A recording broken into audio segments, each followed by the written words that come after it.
Sherehe za arusi za siku tatu za bilionea wa kampuni ya Amazon Jeff Bezos na mchumba wake Lauren Sanchez Bezos, ambaye ni mwandishi wa habari na rubani, zimemalizika kwa kishindo mjini Venice nchini Italia na kuacha gumzo kubwa mitandaoni na mitaani.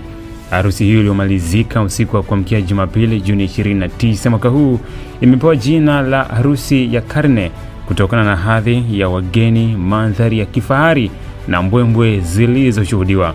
Sherehe ya kuhitimisha ilibeba jina la Dolce Notte, ikiwa na maana ya usiku mtamu, ambapo waalikwa walivaa mavazi ya mapajama ya kifahari.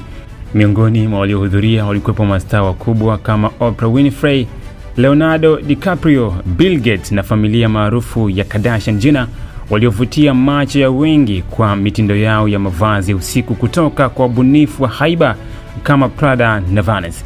Harusi rasmi ilifanyika Jumanne Juni 27 katika kisiwa cha San Giorgio, ikihudhuriwa na wageni takriban 200 tu waliochaguliwa kwa uangalifu. Katika tukio hilo la faragha, Jeff na Lauren walivishana pete za ndoa na kubadilishana maneno ya mapenzi, huku muziki wa moja kwa moja ukipamba hewa, akiwemo mwanamuziki Matteo Bessoli aliyeimba wimbo wa Can't Help Falling in Love. Hata hivyo, si wakazi wote wa Venice walifurahishwa na sherehe hiyo ya kifahari. Makundi ya waandamanaji waliandamana kuelekea eneo la tukio wakibeba mabango yenye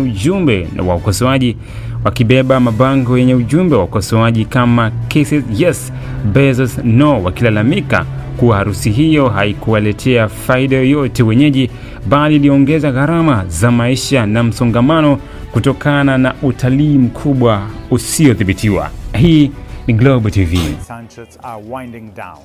The newlyweds have just entered the former naval base of the Arsenale, a location well protected from potential protesters, where the guests will dine and its room. Ili kuwa mwanafamilia bora wa Global TV, usisahau kusubscribe, like, kushare na kucomment. Baada ya kusubscribe, bonyeza alama ya kengele ili kupata taarifa kwa kila video inayopanda Global TV Online.